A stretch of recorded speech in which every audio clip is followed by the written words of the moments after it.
from Clutch Barber Supply.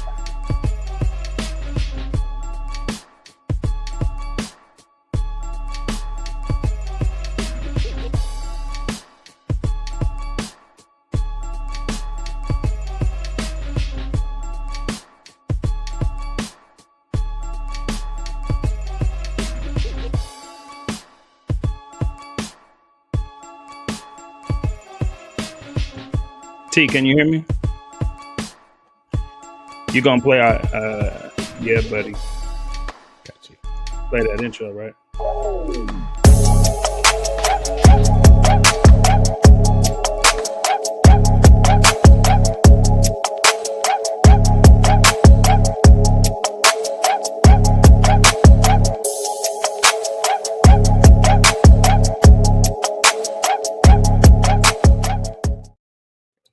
Yo, what's up, everybody? It's your boy Tamel Cuts, proud owner of Uppercuts Barber Shop. Hey, and this is Lonnie Horn, proud owner of World Class Faders and World Class Stylist Barbershop and Salon. You are watching a special episode of For the Culture Podcast Uncut. Thank you guys for tuning in. This is a Thursday night. Some places it's 9 o'clock. Out here it's 6 p.m. So thank you guys for tuning in. We got some dope panelists that's going to discuss our topic for today. But before we get into that, we got to shout out our sponsors, people that help us make this possible. So, yes, sir. See y'all in a second.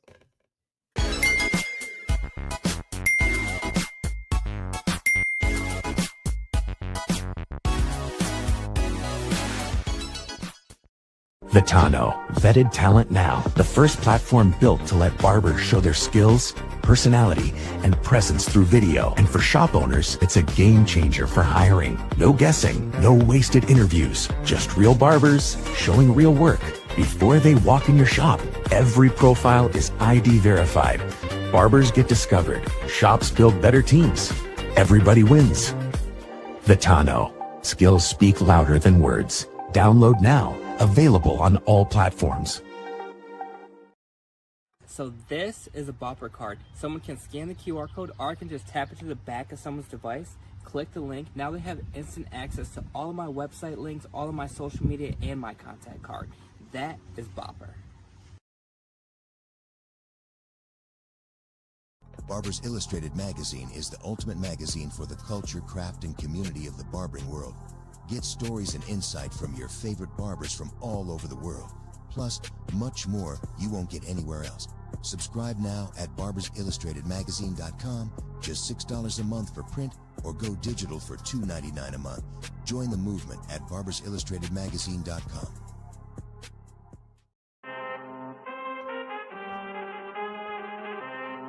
Hey, he brought it back. Hey. All right, let me stop. This ain't no party. We gonna get cut that. Big DJ, cut it. Big shout out to all our sponsors, man. We are super blessed to have that kind of firepower behind this platform, man, and this whole movement, man. You ready to jump into this, man? Yes, sir. And the funny thing we is appreciate y'all jumping in. Glad to see some of y'all in the comments already. This is going to be a super impactful night. This is For the Culture Podcast Uncut. This is an extension, a one-off of our Tuesday night podcast. And what we're doing, you guys, is we're just barbers, man. We're just us, and we move around this country to different events. And we build relationships everywhere. But what's happening is we're starting to get whispers in our ears about certain things. And me and Tamil, although we're veteran barbers, we're babies to this industry side of the game. So a lot of this stuff was just new for us. We just so happy to be there. We didn't realize these things were lurking in the background. So, a lot of people start talking to us about what they see at events. And some of it Tamel seen, some of it I seen, some of it I didn't see because I was so oblivious and just happy to be there. So with that being said, one of the questions and points that has been pointed out to us often at events by a lot of black barbers is, hey, where are we? We've heard it a few different ways. We've heard a barber we didn't even know just walked up to us in the Bay Area one time, and we were hosting an event, and he recognized us and he said, "Man, they taking over." We was like, "Who? Who taking over?" He said, "Them, the Mexicans."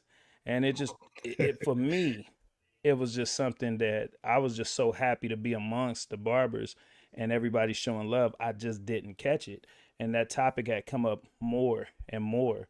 Um, so with that being said, it made me more conscious to it, and then we started realizing that, well, we'll go back and tell barbers about these events, and we're so excited about what we got from it, and they'd have reasons and excuses why they weren't coming. So it just sparked up a lot of conversation, and we've been seeing it pop up here and there. So we decided to use our platform to hear other perspectives, and other people's experience. Man, any thoughts on that, T? Before we any Yes, expansion on that? I know we spoke a little earlier, but I was our first introduction to barber battles, the way we see them now and have grown to even bigger events, barber expos and stuff. It was with Cuts by Vic out in Modesto. Um, Yes, there was very little representation of black people, but we didn't know. We just seen barbers getting along, having a funky good time, no drama, displaying their work. Um, and barbers learn, and this is something that kind of leans to that, like how is the industry more, is it more focused on um, the culture that's providing all of the revenue and what for the industry, because when you compete, you're most likely going to compete with a Mexican client because the scalp is light, the hair is dark, the transition of the fade just looks way better than it does if you were to cut a black person. I had a barber that first time competing in that first earlier event. It was a ball fade contest. She came, brought a young black kid, had no idea that she what she was up against because they would ball fade and they was doing the stuff on top, but they ball faded the sides on the Mexican clients, and you can see it clear as day, the fade um, transition on that client than it was on her client. So I started telling my barbers, when you guys compete, you need to probably take somebody that's light skinned because I'm seeing the trend of the people that's winning. So I've heard you advise that before too, and then I went and competed for the first time ever and did the opposite and took a black dude and won. and won. So Yes, I yes. don't, I So you don't know. contradicted your damn self. Hey, I went against all everything I told them in place. So I was um, excited about that. it's this is a big deal, man. It's a big Yeah. topic. It's really firing some people up. For me and Tamil, honestly, we care. We just we would just I just say I was very not ignorant to it. I was just so happy to be in an urban environment where there was no drama. Everybody was showing love, and I didn't really catch it until people would point it out. Now you saw it, you say you noticed, realized it before I did. I didn't. I was just super happy that, dang, ain't nobody shooting. Ain't nobody ain't nobody fighting, and I just thought it was beautiful. So but now we've been blessed to build these relationships with some of the legends in this game, and they have so much history to share with us, like the DL Master Barbers, the Brandies, original Barber Doll, and the list just goes on. And sometimes we get into these intimate conversations with people like that, and they enlighten us on things that we were ignorant to, the history. You got to know history, man. And I have to admit, a lot of us got into barbering for the hustle, not the history of it. And that's my story for sure. I definitely didn't hear about the barber history and then thought, man, I want to go and continue that. It was the opposite way. I got in for the hustle, and then I started to appreciate it and learn the history along the way. And so I feel like I'm going backwards as far as learning and appreciating the history. And I'm pretty sure that's the case with a lot of barbers these days. So platforms like this, the voice of the industry, allows those people that do know that history, that do have those experiences prior to ours, to enlighten others and maybe even encourage more diversity in these moments. So with Yeah, no I further agree. delay, man, go ahead.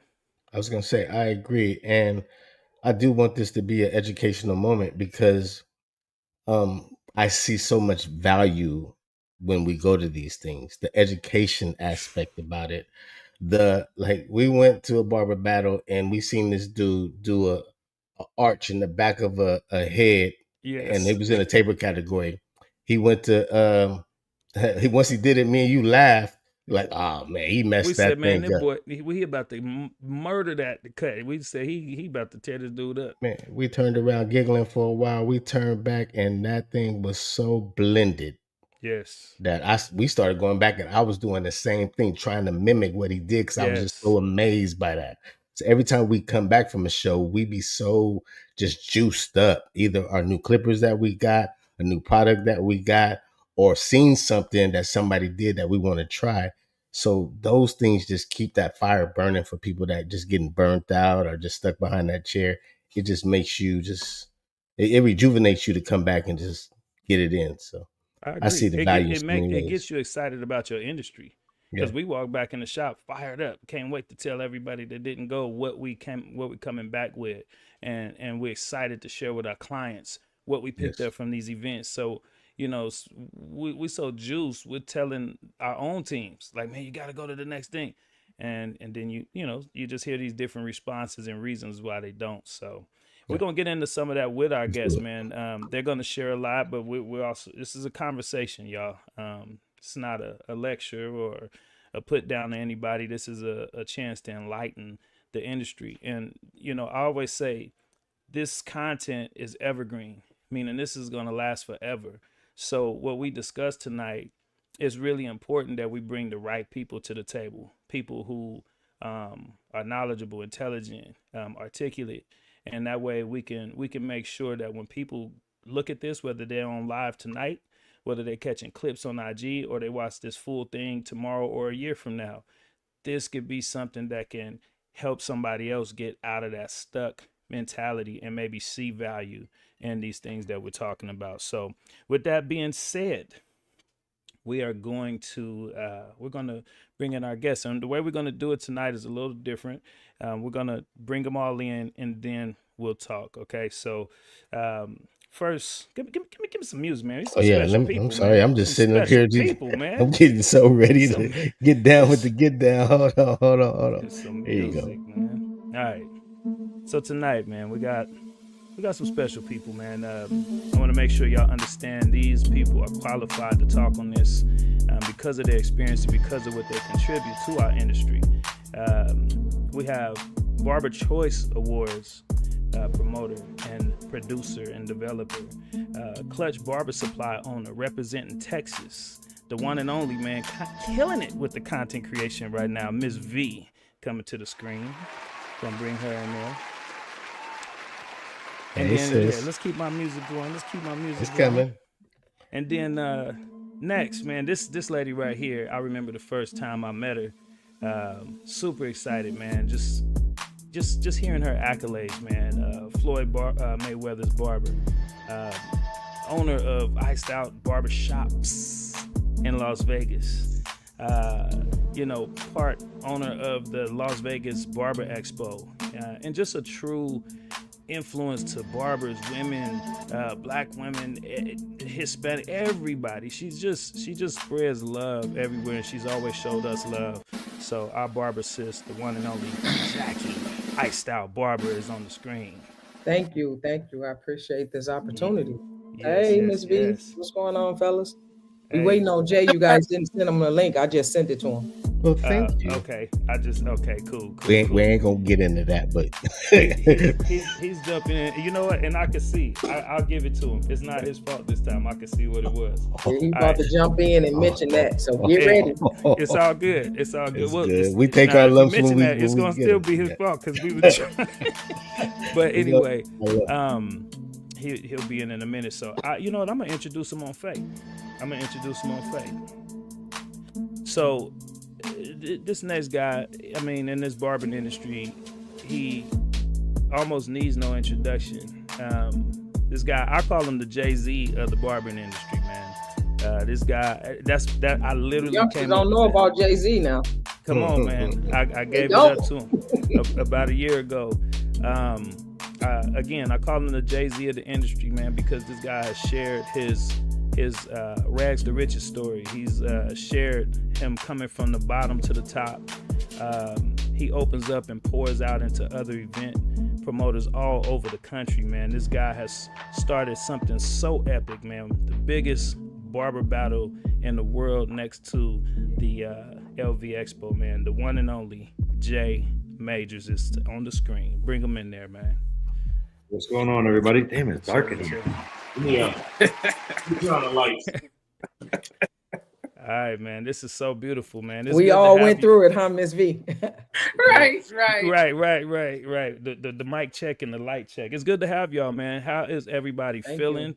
Thank you. Wonderful. Amazing. Blessed.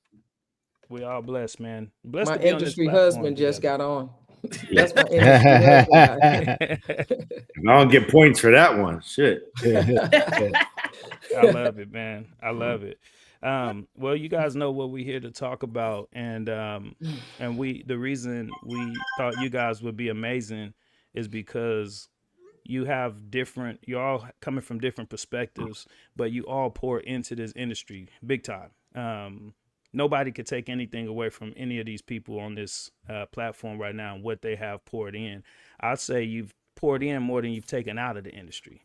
But one thing I see in common that I admire about everybody here is everybody gives it up to how much barbering has impacted their lives. So I think you guys are the perfect people to speak on this topic tonight. T. Yo. I'm sorry. Bro, was it one of y'all birthdays?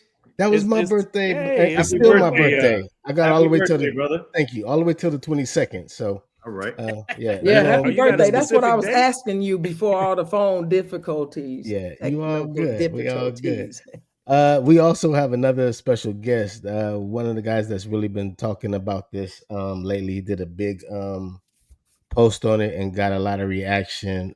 He's out of Compton, California, the one and only Mr. Donald Conley.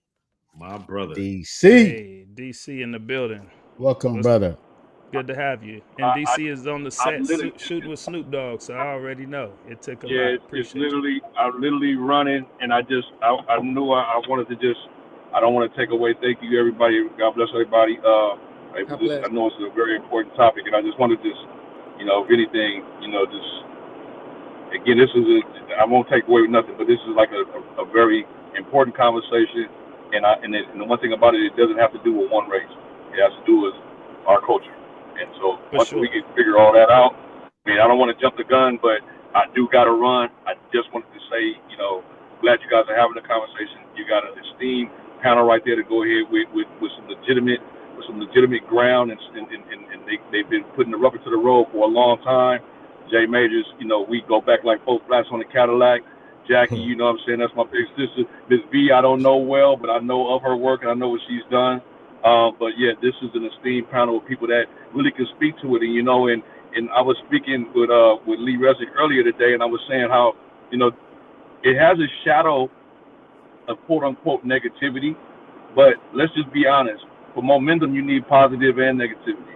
You need a positive and a negative charge. And so I don't look at this conversation as being a negative conversation, but a polarizing conversation that's going to help us to continue to push the needle. And as long as we got people like y'all that's on this panel that's going to go ahead and share some light to the younger people, because that's really what I'm really worried about, is the state of our industry 20 years from now.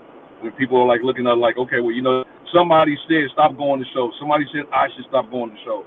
And then, somebody, there's a small percentage that might agree with that. So it's very important that this esteemed panel speaks to that. And I think that there's not a lot of people that be duly qualified to do so.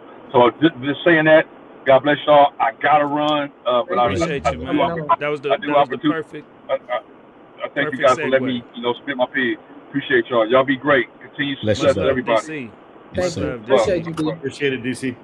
All right, y'all. I think that was the perfect way to segue straight into this. Yes. So I'm ready now. Go ahead.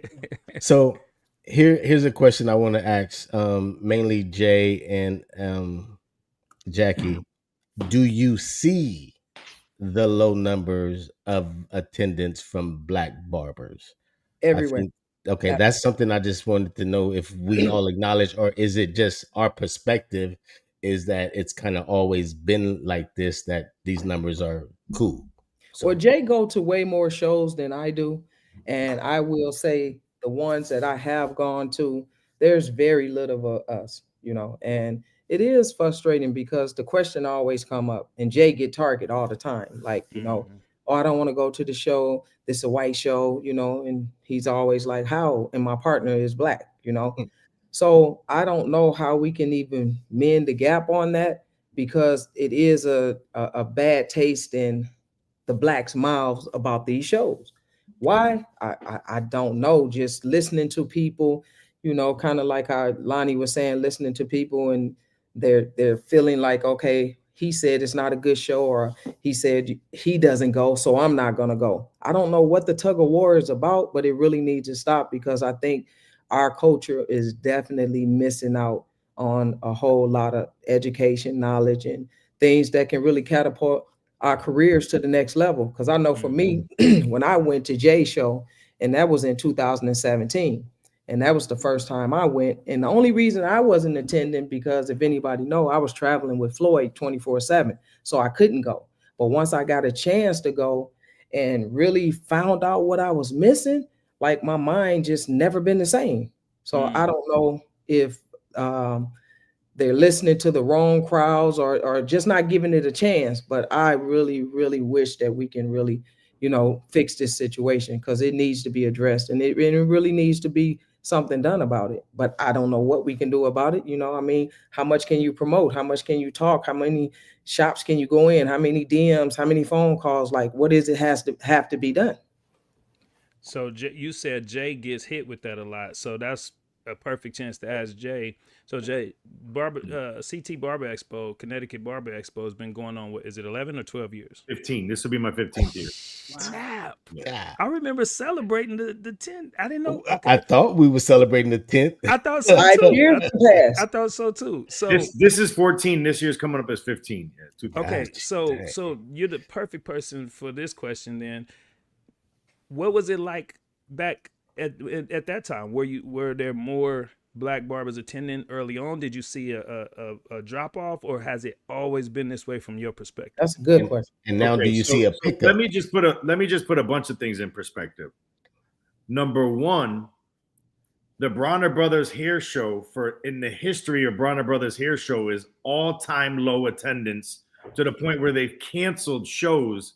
When did they ever cancel Bronner and move Bronner? So the feedback I got, so I'm not African American, right? Right. You not? No. Could have fooled me. And the feedback that I've always received from the Bronner show from other black folks was that it's turning into a flea market. And let me tell you something. James Bronner and Bernard Bronner are some of my mentors. These are people I looked up to. When I started my show, it was because there was a misrepresentation of barbers, no matter what color, at hair shows around the world. They would put barbers by the bathroom.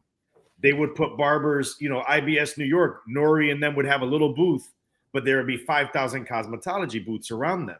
Mm-hmm. By me going to Bronner, which was a predominantly black show, and they embraced me, and seeing the amount of barbering there, I said, I want to bring something like this to my city, regardless of what color it is, because I have this thing called the World Wide Web. When you go on my website, it's www. And as long as you have a credit card, you can buy a ticket. I don't discriminate. Color, race, sexual identity. I don't care who you are. You can buy a ticket to my show. So that's number one. I'm not screening anybody. When I first started my show, my first business partner in Connecticut was a gentleman named Chance from Heads Up Barbershop. He was my first big sponsor. He gave me $800 and I gave him $1,000 worth of radio. And I put him on all my flyers, posters, tickets. Because I wanted my barbershop at that time was predominantly Latino. I called it the United Nations because, like, when people say, oh, it's an all Latin show, I've heard them say it's all Mexicans. Well, there's different types of Latinos for people that don't know that. There's Dominicans, there's Puerto Ricans, there's Mexicans, there's Ecuadorians, there's Guatemalans. Little do you know, some of them don't even get along. You know what I mean? So people are saying, "Oh, this dude get like some." There, you know, like some races bump heads, even of the Latin culture.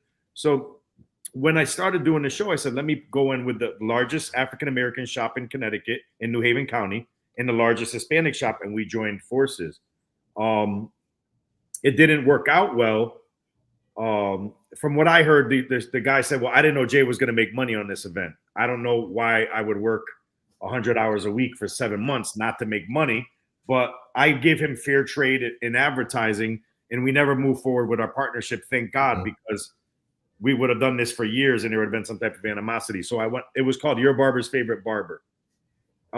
It was multicultural, I would say. There was a melting pot of different races.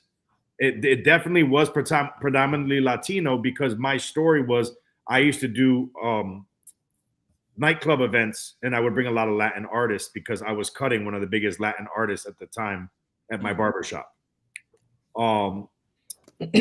Black participation. So like when Kenny Duncan, when you guys speak to Kenny, every time I have a category, I try doing 99.8% of the time, just in case someone doesn't show up on stage. There's one African American, one white, one Latino, and always one woman. I always have 3 to 4 judges, because I don't want anyone to say, well, oh, there was all Hispanics, I lost because I'm white or I'm black or whatever it is. Because when someone loses a category, they blame everything. They'll blame race, blame the lighting, they'll blame this guy used color, this guy did. I try nips everything in the bud beforehand. Like that. This is just me. I'm speaking on behalf of my show. Oh yeah. But what I can say, and people will say that, people that have been watching my show, that been at my show, I always try having a very multicultural, even my education seminars. I will call a clipper company and say, they try giving me somebody. And if I have 6 Latinos, I'm going to say, I'm sorry, but I need an African American or an Asian or someone, because I don't want my show to look like one culture, point blank. Whether it's white, black, Hispanic, whatever, So to me, the diversity, like I look at barbering as barbering, and barbering like truly saved my life. And I don't care what color you are. If you could come to my show and get enlightened and learn something and leave better off than when you step through the door, then my job is done. And that's me. That's been my philosophy. And if I could get paid to change lives, regardless of what culture walks through that door, like, then that's what I'm gonna do, and that's what I've been doing. You know what I mean? Miss V, felt that from you. Miss V. I'm not gonna say you've been around for a long time, but you got some history. Okay. Would you like to enlighten us on maybe something that, because like Jay said, Bronner Brothers was the epic of a black barber event, a black barber show. I've seen nothing like that anywhere else I go. And they may have them in like Mississippi, Alabama, somewhere down south where I've never been to nothing like that. What kind of information that you can share to this panel to enlighten us on maybe at a point where it was big, where the attendance was big, and now it's falling off, or now that it's coming back? I have no idea. First of all, thank you for inviting me and having me on this podcast. I feel like I'm with some real winners in the industry. So thank you. One of the things that, believe it or not, I have been in the hair care industry for over 30 years. Wow. So when you talk about Bronner Brothers or Cosmoprof or any of those type of events that have been around for 40, 50 years, I have history without dating myself so much. But Bronner Brothers, yes, was one of the biggest shows for African Americans. And the first, since I've come on the barber side, which has only been in the last 9 years, has been when I became barber specific, meaning I started servicing barbershops. I used to be a director of sales for a hair care company for many years. I was with the Salshins, the L'Oreals. So I come from that type of background. And what I would say specifically is that back in the day, the barbering category, you know how you said it was back in the bathroom area or somewhere in the back? It's because back in the day, the barbering industry was not what it is today. The barbering industry is the men's grooming is the fastest growing industry in hair care, right? So things have changed, times have changed. Bronner Brothers was a great representation at one time for African Americans, right? Because African Americans predominantly were in the industry at a high level. But That's as the industry has grown, because everybody doesn't have nowadays the mindset is not everyone doesn't have the I came from jail, or I didn't know what I wanted to do with my life, and now I'm a barber. The industry has changed. It's now people have selected this as their profession. Right. So when I look at it and I look at the attendance level, the first event that I went to when I got on the barber side specifically was Exotics.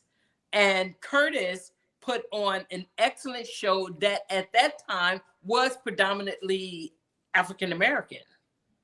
You know, so when I put on my Barber Choice Awards, I'm going to say that it's 50-50.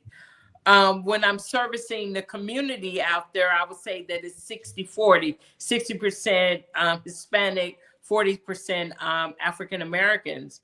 But when it comes to attendance, this is just my personal and professional opinion.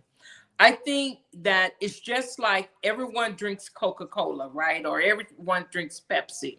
But all of those companies knew that they had to advertise to certain groups of people specifically. And I think that when you look at this business, you have to look at it the same way. Marketing to that particular demographics, even though we're all barbers, or I'm the only one that's not a barber, but even though they're all barbers, but they still have to be marketed to specifically. And when I was, when I knew that this question was kind of heavy out there on, you know, online, I started going around asking, you know, these African-American barbers, you know, why is it that they don't go to shows? You're going to get a million answers. Yeah. Because it's all personal to that particular person, right? So you're going to get an answer from, I don't care about it, I'm just a barber, I'm just trying to feed my family, to, oh, they cheat at those events, oh, we never win. You know, the haterism comes out. Or people may say, I don't feel like it's for me. I don't see representation of me. So for me, I don't think it's just one particular answer. It isn't. I think it encompasses a lot of things. And the most important thing is looking at how the industry has grown and is growing. Because even Jay Majors, you have to say that this industry is not what it was, you know what I mean, 15 years ago, 10 years ago, even 5 years ago. 5 years ago, yeah. Yeah, It I has think that was a grown good tremendously. point. Yeah, So I mean, I think that we have to look at it and say, because of the growth and because it's a different, everybody's, I don't want to say this in a negative way, everybody's not a hood barber anymore. Everybody's not, you know what I mean? These dudes have decided that this is their profession. They're making $100,000 a year. I don't know where else you can go and make this type of income and nobody do a background check on you. Man, that's game. So that's the beauty of this business. So I think that it's not one answer. It's a lot of things. And whomever is putting on an event, they have to say, how do I get in front of this particular clientele, and say, how do I get them to come to this event a little bit more? Because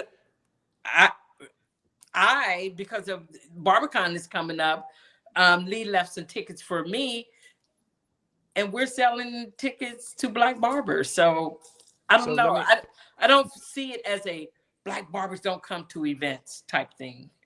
I don't feel it. If I chime in on it, I'm sorry. Go ahead, Jay. So I was one of the first, maybe 8 to 10 members of the Team Exotics, as well as DC, and as Exotics, depending on the city, but once we hit Miami, Tampa, Boston, it was predominantly Latino as well. One thing I realized by having a lot of Latino barbers working at my shop is they're highly competitive people. Yeah. And sorry, but a lot of them, it's ego driven. I'm better than him. I'm better than him. Now let's also look at the hair culture. I don't know about where you live, but a majority of African-American women choose to go to the Dominican salon to get their hair done and blow dry by the Dominican women rather than Black salons now. I think it was because it was a price point. It was a lot cheaper. So like I have Dominican women that work in my salon, and our clients are, I would say 98% Black. Oh man. Because Dominicans come in so much, anywhere from blonde hair to blue eyes. Yeah. You know, Wesley Snipes dark, like literally there's so many different complexions. So the Latin culture, and like I want to talk about the positivity, but I also want to there's been comments saying that like us show coordinators don't want to pay people because they're Black or because if the invoice makes so for instance, do you guys know my most Black attended show in Connecticut? Can anyone take a guess? Wait. You say your most my most Black African American attendees I've ever had at my show. Does anybody have any idea? I would say about 800. No, what I'm saying is in 2017, when Rick Ross launched his beard care at my show, I have more African Americans at my show than I've ever had in my life. And as soon as Rick left, a majority of them walked out with him. So that kind of feeds that narrative that the representation, somebody saw a reason to be there if it was Rick Ross because he's a Black artist and they wanted to come and see him. But if I'm just thinking like that kind of proves some point of what people say about having something there for them. But like you said, they left as soon as he left. I feel you, but like as a barber, no matter what color it is, me seeing Rick Ross and taking a picture of him getting a haircut, when on a flip note, I had a lady named Rosina Pierce, who's the biggest trademark lawyer in the USA, who happens to be a Black woman from Atlanta, Georgia, and no one filled up her classroom for me on trademarks. Last year, I had Rashad Belisle, and I have him again this year, who just filled the Invest Fest in Atlanta, Georgia, with 28,000 African Americans, a Black Power Summit. Magic Johnson was a speaker. And he filled out a whole arena, but people aren't knocking down my door for tickets for Rashad Belisle. So, like, I'm just trying to do the math to these allegations that are coming up. No, I hear you. What's your take on people saying things like, we don't see ourselves on the flyers? Those are some of the things I'm hearing. Like, we don't see ourselves on the flyer, the advertisement. What's your? I think even if we did see ourselves, I think it's kind of like one of the points Ms. V made. Like, you making 100,000 and us, I mean, and I hope no shots fired at nobody. I just feel like it is sometimes like, okay, I'm cool. Like, I'm just trying to take care of my family. I'm not trying to go to these shows. I mean, I make 100,000. I'm fly. I got a fly car. I don't need no help on how to get to the next level. I just think I personally never. It's there. And if you go back on my Instagram, there's never been a year where I didn't have at least 2 Black folks on my flyer. In the history of 15 years, there's always been at least 2 black educators on my flight, at least. I want to point this out. When we ask Lana, these can we questions, bring? I'm sorry. Carry on. no, we're gonna bring him in too. All But right. when we ask these questions, I want to be clear. It's we've been there. We've seen them. It's for the people that's watching this later that their minds are stuck there. You know, we hear these things, man. And so I've heard man, Jay don't have no black people on the flight, and I'm thinking, wait a minute. We was stateside at CT Expo. We've been on content, and so I literally, this is what I do, Jay. I go, don't let me assume I know. I'd never felt that from you, right? So don't let me assume I know. Let me go look. So I went all scrolling through, and I'm like, I don't see it, right? But again, we're the voice, so we're the conduit. We're getting you the words, and not to say you haven't heard it yourself, but we're getting it out loud right now so we can get some perspective. But we get ready to bring. Is Kenny too light skinned? Because Kenny Duncan's been on my. He done taught too many classes. We're about to bring. We're about to anymore. Yeah, I mean, Kenny too light. Hey, that's well, real, man. I think when we talk about like, say things like, I've had 2 black people on my flyer. It's almost like in ads when they said, "Oh, we have our 1%." You know what I mean? Black people. That as black people, that's not how we perceive our value. That's even more like a derogatory statement for us. But on a flip note, I've had white people say, "I'm not going to that show. It's too urban. You guys spray paint your beards." So the rockabilly barbers from California don't go to my show. So if you look at my flyer, it is racially okay. So let's do the race card. Josh Patel is Indian. Sophie is an Asian lesbian. I mean, like, I have the United Nations on my flyer not to offend people. I do that strategically every year. So I'm not that is what I do. So when I'm trying to say, so you're trying to say someone said I've never seen a black people on the flyer, and I said, well, there's never been less than 2 black people. Do I win this argument a little bit, or it's it's always I get you. Yeah, I think you win the argument that you've supported all the cultures. But I think Jay, go ahead. I think the question is, I think that's just one part of the question in terms of representation. Because if you would have had 3 people, they would have said that ain't enough, possibly. But I think that's just one part of the equation in my analysis. Ms. V, are you trying to say it gives you that affirmative action type of intentional feel when you hear it that way? Is that what you're saying? When he said it in that way, but that's not what he represents. Does that make sense? For sure. You guys said they don't see black folks on my flyer. I have never not seen a black person on my flyer. So that is my argument. Yeah. But you know what? I'm comparing apples to apples. So now that narrative is gone because I've never not had a black person on my panel. And that's I think this is a good point to bring our next person in. This is good, y'all. I think what Ms. V is saying, Ms. V, finish saying what you're saying because I'm interested in hearing you land with it. No, I think it's just what people perceive as value. It's no different than when I was doing the small battle here, and I always try to do like this 50-50 thing with African Americans and Hispanics. And but I've had the Hispanic culture look at a flyer and say, "Oh, I don't see me on there." And it may be because some are too light skinned or whatever it is. But what I was saying is that what Jay is saying is very valid. What he's saying is that I stand on business. I've had the representation on all of my flyers, and African American people are there and represented, right? What I'm saying is that that's just one part of what they're saying in terms of feedback, in terms of representation.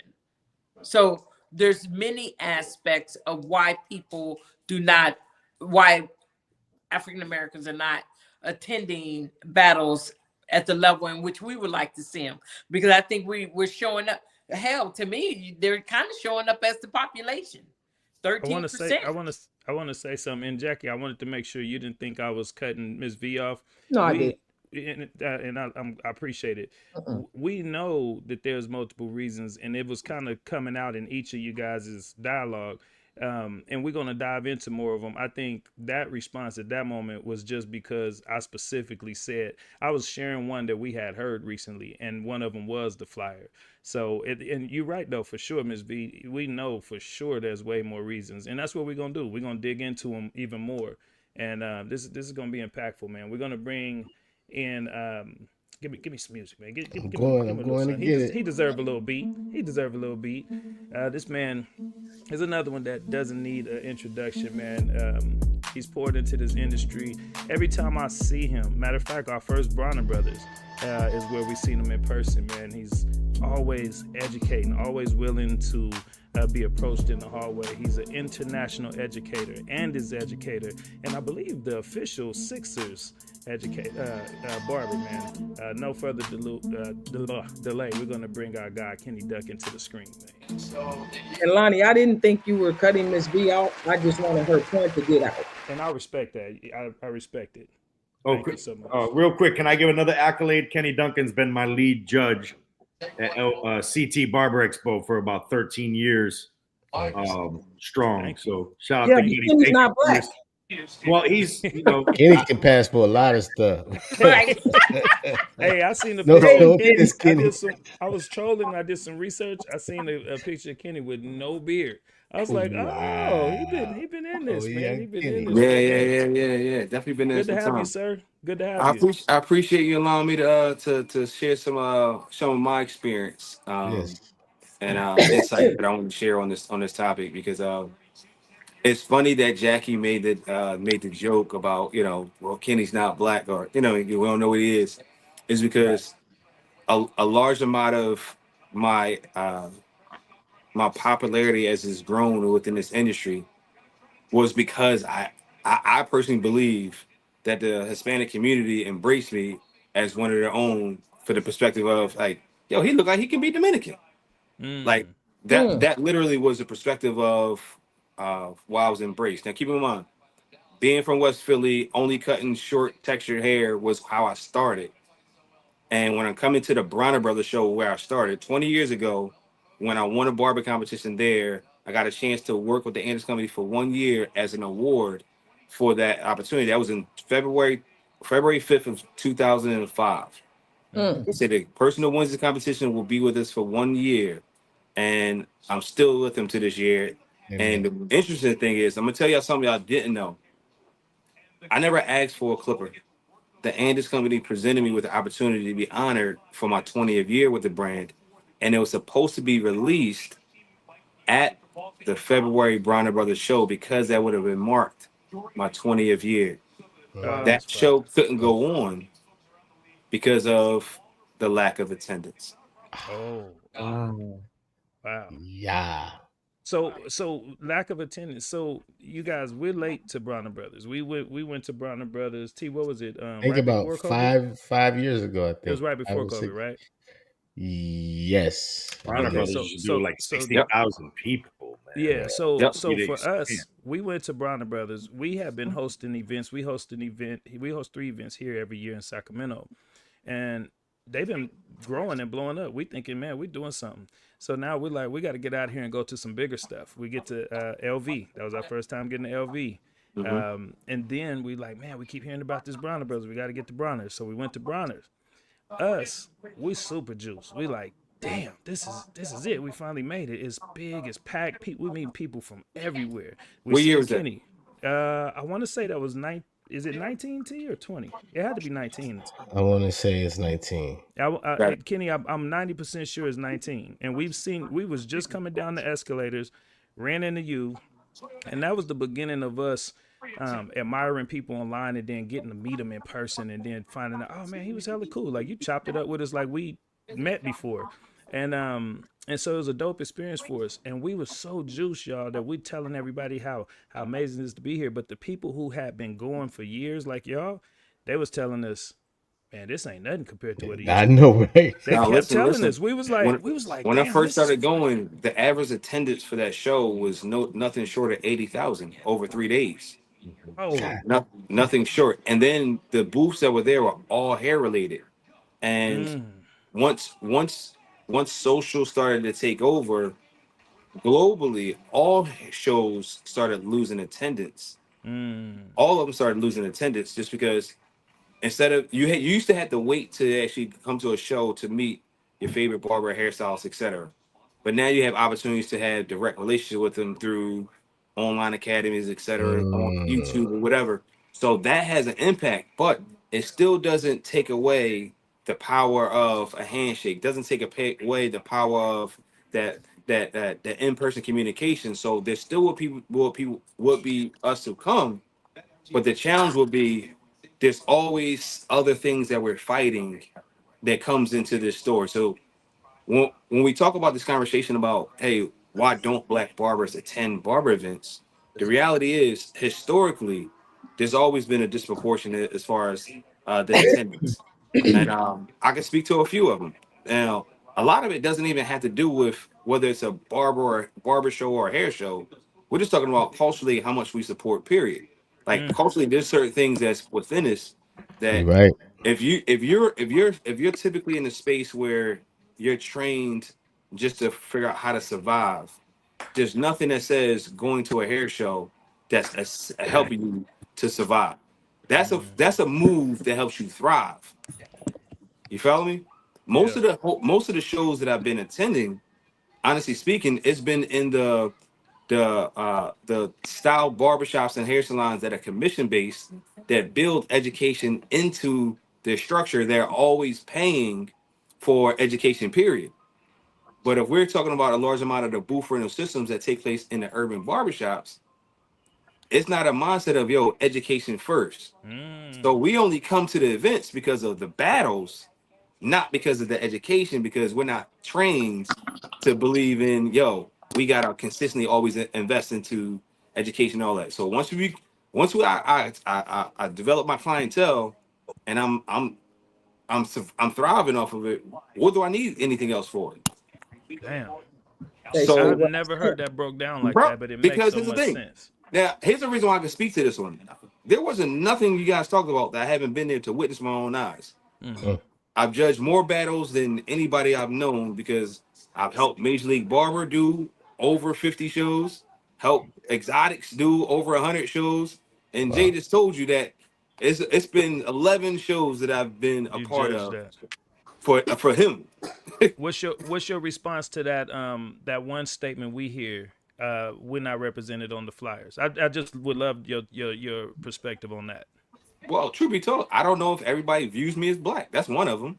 Mm. That's for me personally, but I don't see that being true all across the board. Now, when I see the attendance, it's my observation that even for the shows that's designed for us, they're still like pulling teeth to get us to come. Interesting. And It's and it's true. something interesting you said that me and Jackie talked about. And Jackie, I'm gonna let you jump in.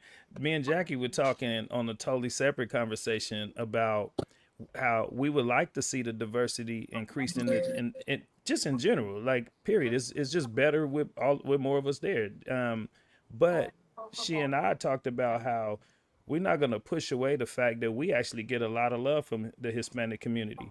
When me and Absolutely. Tamel bless stage, we speak at schools all over the country, Vegas, Chicago, up and down Cali, Nevada. Man, so we don't when we go in, we don't do a tally of the race there. We really don't. But now that it's become conscious because people keep tapping this into my head, I realize that, oh damn, yeah, we do. There are more Hispanics, but when I get off stage, dude, they're lined up. They want to take pictures. They got 50 million questions. And Jackie said the same thing. And it's like, so when the black barbers come to me and say, "Man, they taking over," it's not enough of us in here. I wasn't aware of that feeling because I felt more of an embrace. I didn't feel a takeover. And then Yeah, when I go to black barbers myself and say, "Hey man, y'all should come to this, man," is I come back to the shop. I feel it, and more enlightened. Your clients they feel good when you have a barber that's investing in themselves. I try to sell it off of my experience. there's usually a reason. There's like one of these. We're not on the flyer or so. But Jackie, what was your you had something to say about that?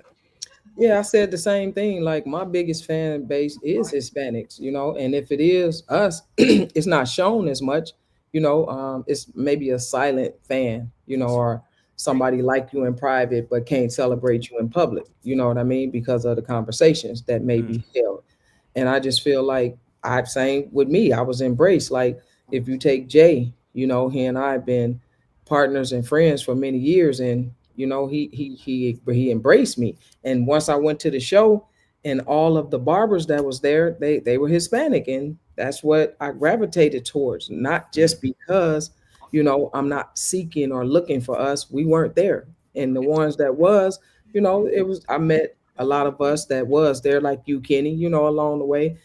That was very nice and inviting too. So I just feel like it is definitely one of those. Um, we're not accepted, and I don't know why, Kenny. I mean, I I have don't. I have an unpopular opinion on this topic, and this is what I really wanted to share.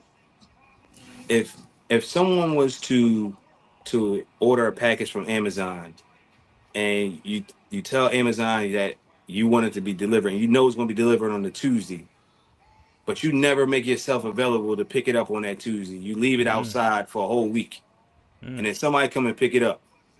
Should we be mad that somebody quote unquote stole it, or should we be mad that we didn't position ourselves to accept what's ours? Ooh. I believe our lack of attendance allows, and lack of organization and lack of being together, what it allows for is for things that may have started within the black barbershop to be someone else to use it, to have a culture band behind, a jump behind it, and do some great things with it. And then we're sitting in the background like, oh man, I know where that started, and we're not getting any love for it. But Mm, if we're not showing up to actually, stake our claim and rep our set, it's like, who's really to blame? mm, Us. Yeah, Absolutely. So DL said it. I believe that that's a strong part of it, because every time I've come to different shows and different events or taught classes, I'm teaching more people who don't look like me, but I'm teaching a lot of classes. With Exotic Hairbread Tour, we do taught the Step It Up classes, and there's a large amount of people who are even working for other clipper companies that will give me credit for what I've taught them that they use it to actually work at other brands, and they mm. don't look like me. So who's I, I I do want to say, DL spoke on it on our podcast that black people need to hold themselves accountable. I If agree.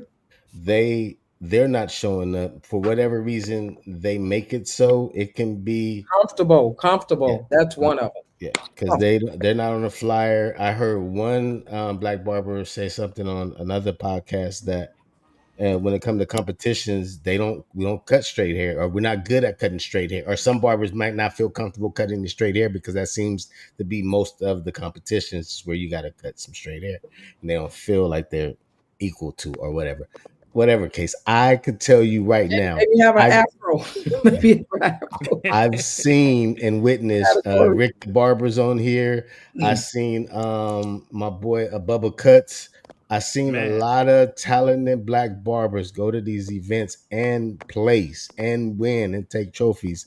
The two brothers So from Chicago, Bubba these they Cut. got Yeah, yeah, what? They so, yeah. got more so Bubba. trophies than yeah, so these are to me are just excuses, but there are things that I can say I don't see, but it's might not be your guys' responsibility to make that happen, and it's more of like y'all can tell me y'all have it or not. I actually don't get a lot of time to go to the educational classes, but black barber brands, as far as like products being taught in classes or educational pieces, even to a point. And I would like to do this too, Lon, if we get back into that space of putting on a big event, is to have a good mom and pops that probably can't afford a big booth or the price of a booth, give them the opportunity to probably teach a educate a class to bring some type of mix in there. Just like Jay was saying that the white guys with the long beards, they don't feel represented. Have some type of shave class or something that brings something like them in. And it's a little bit. I mean, I don't know if you guys care that much or if it's that big of a deal. To me, I know it comes down to bottom line to having an experience for the people that do come and be able to profit off of it, because these shows are highly expensive. If people don't think they are, they are. So you got to work to get that money to throw the next show. I get that. If I could chime in, a majority and I like, so this is my business. I do this once a year. I'm not behind the chair anymore, right? This is how I feed my family. It costs anywhere from $40,000 to $80,000 for me to light up an education stage per day. Staff, lighting, room rental, setup, cleanup, carpet, vacuum, union, rigging, non-rigging, setup. So yeah, I see. I'm not in it for charity. Like, I don't like. I can't put you on stage for. Now I could give you a booth. I could give you, but like, if I only have 5 hours of educational seminars, it's hard for me to give you a free spot or a spot for $400 when it costs me more money to do that. Yeah, that came from a person that didn't know you paid that damn much. And then I mean, Jackie would tell you. I mean, I'll pull out numbers if I have to. Like, absolutely, Mohegan Sun Casino is a prime location. Yeah. Number one. Number two, on retrospect, if I got 1,300 people in my classroom, and 200 of them are black, am I going to want to teach dreads, or am I going to want to cater to the people that bought the 1,200 tickets? So like. If my show had a definitely a lot more African Americans, or if they had even like a lot more Asians, maybe I would do a straight cutting class, or I would cater to my crowd because it's only fair, right? Like, you don't go to a country music concert and French Montana doesn't open for them because it's a country music concert. You get what I'm saying? So as a businessman, I have to evolve with the trends, and like for instance, Sly Huncho and 360 Yeezy are YouTube phenoms. So any person would love to have them on their stage because their numbers are going to help them sell tickets. Right. I'm just using them, and the same thing with the Nomad Barber when he was on his prime, and he's from London or wherever it may be. So like, me as being one of the biggest shows, I try having who has the biggest following and the biggest presence in the education in our world at that particular time, because that's what I'm known for doing, regardless of what color that person is. Like, I can't speak on everybody else, but I can say that as a businessman, I want to sell a ticket to everybody. I want everyone to feel comfortable at my show. But like, I have been to African American shops where I have rapport with these people. And I've literally had an argument with a barber that said, he says, I watch ninjas cut hair all week. What makes me want to go watch them cut hair on the weekend? Jackie witnessed me. That. Yeah, I've heard that. So, and I've heard it the same thing in Hispanic shops. So yeah, like, shows aren't for everybody. Right. But the people that I do know that have been highly involved in shows, I've watched them progress in their career. I've watched Kenny be on international commercials. I've watched him have bookings where they bought out arenas. I've watched some, men, women of all races grow due to relationships at this show. I know some people that get an $800 a day rate. I know some people that get an $8,500 a day rate from all different races, because of the stamina that they built, because of the rapport they built, because of their knowledge, because of their debt. Let's face it, some people's time is worth more than others. And I mean, your time is worth whatever you want it to be, right? My time is worth whatever I want it to be. So like, I can't really put a number on what a company is going to pay for a person, because that's what the person's going to have to agree to, regardless of what color they are. Can I speak to something real quick? Yeah, go ahead. I heard a story, and it was in relation to someone having expectations that a show is supposed to have a large budget to be able to pay for them to be there, and that created a disappointment because of the expectation. I think one of the things that has to be understood is how a show works. A Mm-hmm. large amount of times, and this is not just your show, but all the shows that I've been involved with, when it's dealing with brands first, brands wanting to have who's representing their brand to be there. They're the ones paying the most. A lot of times, a lot of shows don't have the budget to spend for somebody's day rate or somebody's whatever it Mm-hmm. may be.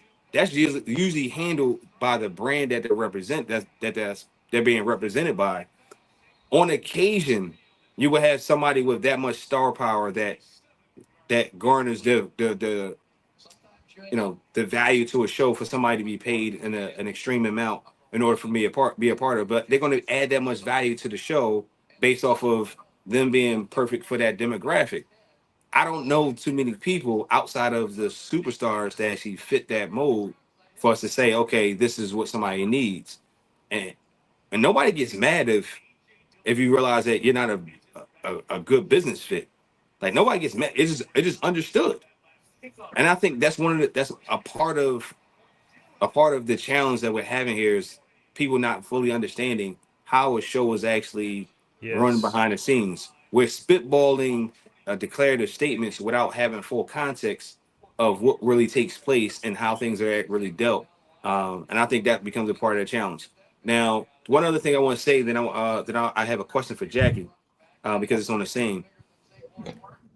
For those African Americans that do come, it's from my perspective, is the opportunities for you to stand up and stand out and be a part of a network that continues to grow.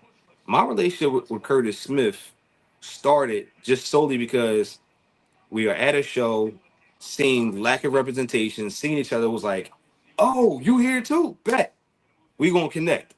And once we try to figure out how we can be a benefit to one another, I brought Ada to the table to see if they could sponsor what he has going on. I was the liaison to help Andis and Exotics build the relationship to help build the show to what we've known it to be.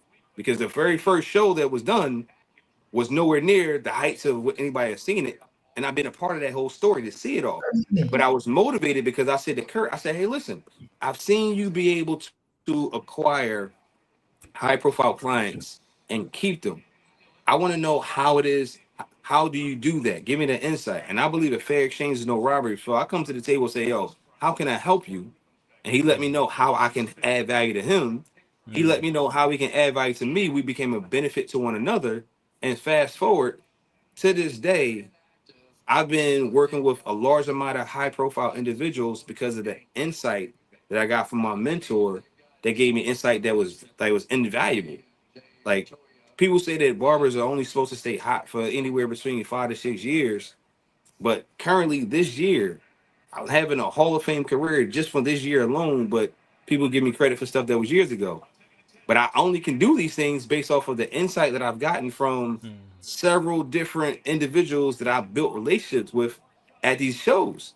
So I think it's the worst advice for us to say don't go because this is where we end up being connected with other people that's going to help Yes. our net worth grow because of our network. We This all is heard it. Our this is a network will determine our net worth. Yes, prime sir. example is us being able to get you guys onto Exactly. a platform and talk with you guys. It's from us showing up at shows. Yep. And most of Absolutely. those shows we showed up to, 99.9% of them was hosted or put on by a Latino or someone of another ethnicity. Yep. And the doors have always been open. It's not a stab at uh the Latino or brown ethnicity because they're arms wide with bringing in. They never, nah, you can't. They Never. just come on. Yeah, anything you guys need, let me know. I don't think we paid for a booth in a long time because they just, I want you guys there. I want your representation there and what you guys do. So they're not there trying to hurt us. It's up to us to get the value when we show up at these shows. And I met a lot of dope brothers from around the country that I can call right now, and I'm Man. coming to your town. Oh, you can stay at my house or do this, or I got you. because of showing up at these shows. Through battles and But expos. let's not get it twisted. A lot of these people that are telling you not to go shows are selling online courses. So don't play with me. Like don't go to shows, but you could buy my course for $39.99. Like, come on, man. And I get you there. I get you. I love Marvin Marv. Marvin Marv blew up because of shows. Yes. And now I've seen him have a little negative spin, like, well, I don't go to hair shows anymore. You don't have to, because you got 900 subscribers at $39 a month. Mm-hmm. I wouldn't go to shows anymore either. But don't shit on me and my business and tell people not to go because you're selling some damn seminar.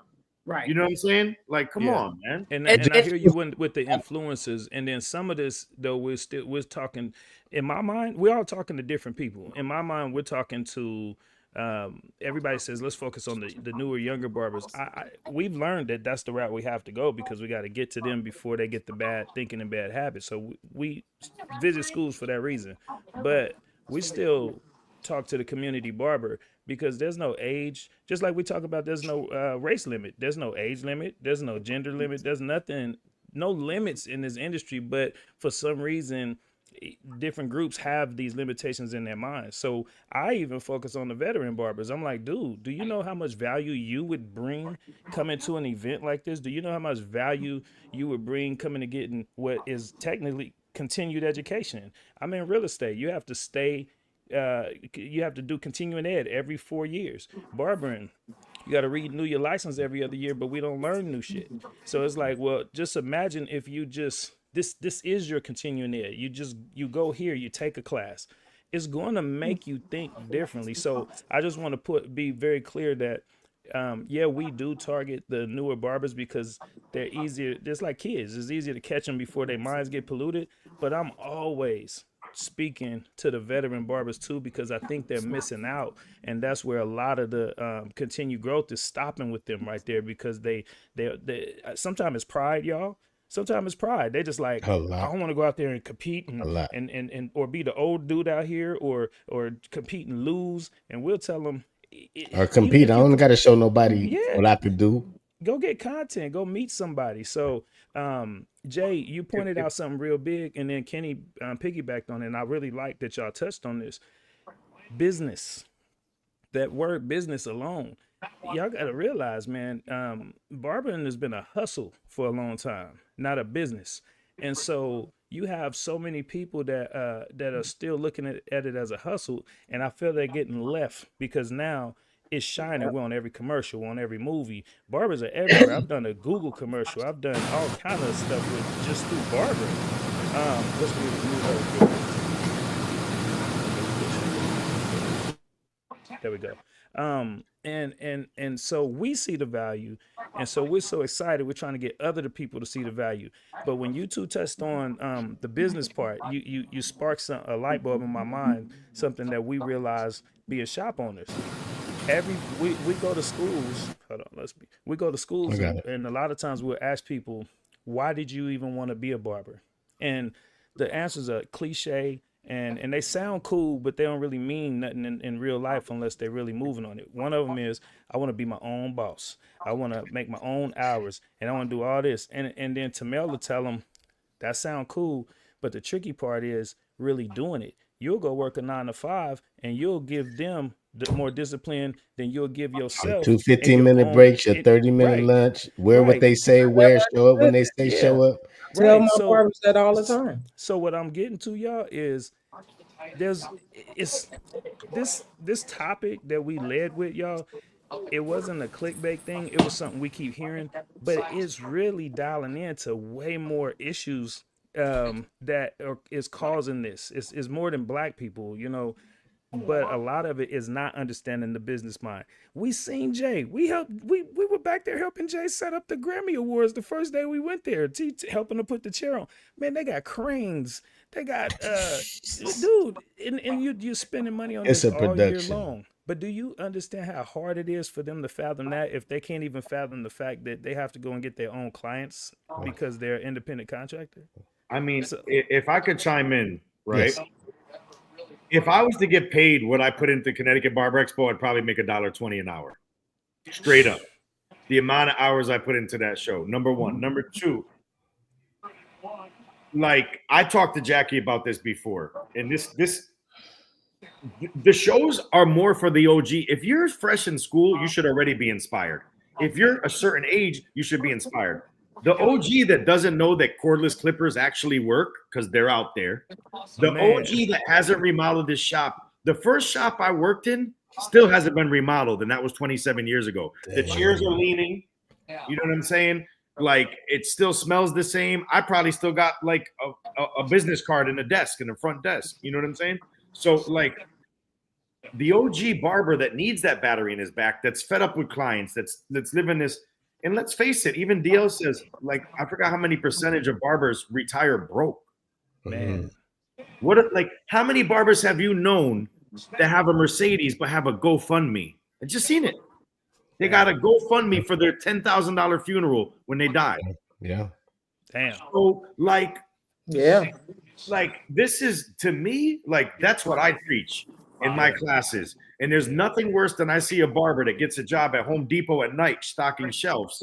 Because what that's telling me is you're not even your own good boss. You have self-made in your Instagram bio, but you could clock in for Raymond, the supervisor, who has a manager, who has a district manager, who has a regional manager, who has a vice president, who has a C. So you're so low on the totem pole at Home Depot, but you can't clock in at 8 a.m. for yourself. Damn. Where's the self-worth? Where's the self-integrity? And that goes for any type of race. People are getting into this industry and treating it like a hustle, and it's far from a hustle. And guess what? The young man that's coming in with this social media experience and these TikToks and these ring lights are with a work ethic, are outworking these OGs that are still charging $18 for a haircut, doing 27 heads a day. Talk about shit. I don't need them barber shows, hair splinters, carpal tunnel. But you know, they don't know what's going on because they don't know what's going on. So regardless, take what you pivot from what you just said, Jay. Let's pivot now because let's land this with perspective. So we talk about the problem, and we all agree. I can see Kenny nodding his head, me and Jackie to talk. Samel's nodding. We all agree. Now, what can we? You kind of gave some of it, but what can we give perspective wise for somebody who they are in their mind, but they watching this video next year, next month, next week, and what can we give them as far as understanding what they'll gain? And one thing I just took from you without you clearly stating it, but it was in your spiel, which was you could come and learn how to run your business better by even taking these classes, meeting a Kenny, meeting a Tamel that owns a successful shop, meeting a Jackie that runs 2 dope shops in Vegas and who has revamped her shop. You know what I mean? multiple times. What's something we can let's take it there, y'all. Like what can we give them to understand what they're missing by not coming? Yeah. Before y'all answer, too, Kenny, I know you had a question for Jackie, but I do want to tell you guys that I didn't come on here expecting you guys to have the answer because I don't have the answer. Me and Lon, we throw successful barber events and we go to the so-called black barber shops and we try to pull them into the fold. They just ain't coming. So I didn't expect you guys to have the answers to it, but it's like you say, it's not about just the blacks. I like how Jay brought up how the white guys aren't coming either because of they don't feel represented or they don't have the things that they would think will help bring them in. The art industry is big and powerful, and the people that are missing out on their own accord. They can make the excuses why they're not coming. It's their excuse, but guys, let's see what we can do to, because what we're doing now is we're triggering somebody's brain. Like, you know what, they right. You know, I said this, I said that. You know, I'll probably go to the next show. That's what we want. We just want them to just think about things a little different and see the values that they might not really know about, and come and check it out. So I want to speak to the barbers that want to compete at the barber competitions. One of the things I would have to say is we got to manage expectations. Sometimes if we only see the barber haircuts we only see the haircuts in our own barbershops, we don't know how to best prepare to beat other barbers.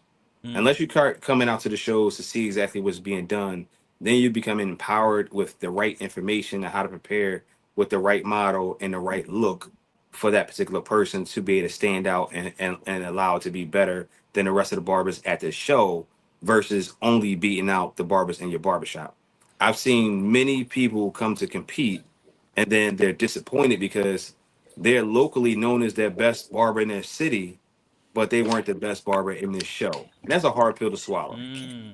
That's number one. So when it comes to expectations, like if somebody actually has what I like to call a high degree of difficulty within a haircut and they executed a great job with it, meaning to do a ball fade going into a length of hair that's 3 inches long is much harder to do it flawless than just going to a 1.5 with the grain on the brush. That degree of difficulty we know is that longer graduation takes more. So if you have an understanding and insight of that one, you'll be empowered to make a better decision. But if you're not, honestly speaking, I wouldn't even tell anybody to come to a barber competition looking to win, I tell because them all the the time. We say that all the $500, the time, Kenny. $1,000. Listen, I'm gonna hear this. I'm gonna make this point. The $500, the $1,000, the $5,000 that gets offered for the winner isn't the most valuable point. The real reason why I can cut anywhere across the globe is because I went to battles to watch other people cut. Watch this. If you got 20, 30, 100 people all think that they're the best barber in the building, that means they have a dope technique that I want to watch them do. And if I'm watching them do it, I'm taking it back. And now anybody from anywhere across the globe, I'm going to be now empowered to do it. So when that high budget profile, when that high budget production comes in my town and says, hey, we need somebody, we got a $10,000 budget and we need this group of people cut from this and that third, I'm now employed how to do it because I watch y'all. So while y'all was wanting the $500, And the I learned trophy. something. Hey, I like that. While they was wanting the $500, you was getting the $500,000 worth of game and Listen to what knowledge. I'm telling you. Let's You got go. a room full of the best barbers around, and all you want to be worried about is how to beat them when you can focus on how How to to join them. join her. I want to get something from you. I'm going to get something from you. I'm going to get something from you. And now I'm going to be the dopest in my spot because I learned from 20 Yes. people, and all y'all worried about Yes. beating one. Yep. Yes. Kenny, That's that dope. is it right there, man. See, it's value proposition, y'all. That's where a lot of the issue lies, is what do we value? And what you just did was what I was hoping we would shift to, which is, y'all got to understand, we have the power to impact people with perspective tonight. So we were hoping that with all of this knowledge, all this experience, all this success on the screen, rather than just saying, yeah, man, we had Kenny, we had Jay, we had Miss V and Jack. Like, nah, man, we really wanted to take this opportunity and use our platform, our voice, to drill something that somebody could connect with. Anybody that hears what you just said, Kenny, and they're one of these people we talking to. The only way you can hear that and not move is if you're gonna lie to yourself. Yeah. Because that right there was as clear as day. And but again, sometimes like I said, when we first went to the battles, I didn't realize there wasn't that many black people there because I was so locked into being happy that Barbers urban culture was in here with no drama. I'm used to a whole different thing I got to look out for, and I'm up in here like, dang, ain't nobody shooting nobody, and so that was valuable to me. But that was my value proposition. Now you got these other people. They have their own ways of valuing things. So you just helped a lot of people out, man, by giving that analogy, that breakdown right there, man. Salute. Think about this. I'm gonna share with you opportunities I've been afforded because of me connecting with other black barbers at trade shows. I only want to talk about this year. I'm not even gonna talk about the 20 years I've been doing it. I only want to talk about this year. Me being connected to a gentleman named Donato, who I met through another gentleman named Marcus Harvey. This year, I get a phone call saying, "Hey, listen, I love the fact that you helped me out to secure Dwayne Wade as my client who has me on salary. I can't be there for Kendrick Lamar for all of this tour for the GNX tour right now. Can you fill in for me for 2 weeks?" And what the average barber will make in in a month. This is what they're paying for the 2 weeks you're gonna be gone. Damn. That don't happen if I stay in my barbershop. Right.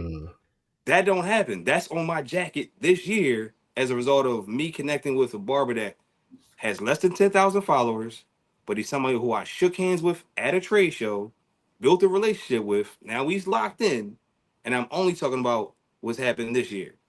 That's happened year after year after year. And the question I had for Jackie was, how many opportunities have you been afforded by way of meeting someone at a trade show that you've been to? Great question. Many of them. Because, I mean, if I was to take the biggest one, Jay, he's right here. Seriously, like he's right here on the Zoom with us, you know? And how did that happen? Opportunity alone. Excuse me? How did that happen? I was getting ready to do a show with another guy. He had reached out to me and he was trying to come to Vegas and collaborate. And he gave me Jay's information. And when I reached out to Jay, you know, he was like, "This iced out barber?" Like that. He was like, I was like, "Yeah." He was like, "Man, you've been on my mind for 8 years. I've been wanting to bring my show to Vegas. Who better to connect with?" And that's how the beginning of this right here union happened. Wow. Now imagine if she would have stayed home. Come on. Good question. I mean, I'm going to be real with you. I got hired at Babyless Pro at IBS New York 10 years ago. I'm still on salary with Babyless Pro. At a show? 10 years ago at IBS. This is at a show, though. Yeah. IBS New York. Yes. So what would happen if you would ever went to that show? And that was student day on a Tuesday, and I almost didn't go. Damn. Wow. And I got hired at Babyless Pro, and I can't even tell you the amount of doors they've opened for me. You've opened doors for people that was working in my shop. Yeah. Yeah. You've opened doors for us as well. Oh, big time. I mean, like, man. And you know too, what? Jackie. I swear to you, and I'm not trying to sound cliche, I don't care what color you are, I will match your energy and consistency. And if you show me that you have good energy and you have good consistency, and you answer the phone, I'm gonna throw you an alley-oop anytime I can. And you have. Let me give you I a reached flower, out to Jay. Clutch. Clutch has been killing it online. Man. And like, no offense, but they say you can't teach an old dog new trick. Like, we ain't all young on this damn thing. Nah, hey. And her marketing is amazing. Yes. Like, she's making me want to. So what did I do? I reached out. Just told her that. Hey, can I give you a discount for a booth at the show? Did I not say that? You did. You did. See? You did. So, like, I don't. This is valuable. This is like, valuable. listen, you got to take me out of this situation. Jay, I want you to not take it so personal. I do, because this is my you can't. life. You are the biggest show in the country. That. I am so passionate. But I like. I was, man. He took the words right out of my mouth. But I disagree, T, because I fight for passion, and I want everybody to feel welcome in my show. Yeah, I don't give a shit. I Jay, want everybody to feel comfortable. I hear you. And before you say something, Ms. V, I just want to say something real quick. Jay, we do the most comprehensive judging platform at our show to make sure everybody feel that everything was judged fair. No matter what we do, Jay, every time you're going to find somebody that's going to pick it apart or find me and Kenny reasons. almost get beat up. Like, I mean, we're almost fighting people at shows. You know how many times I caught Kenny talking to someone backstage, the dude's crying. And like, I don't even know how he does it. Kenny's just. I talk to them all. I convince them all. Like, listen, bring your homies here. If your homie tell you that you should have won, then I would change things. But he's gonna tell you the truth. You know, you left the line in that fade, bro. It ain't had nothing to do with his nationality. Man. For the 1 or 2 people, Jay, that might not come back to your show, there's others that's bringing 4 or 5. So don't just.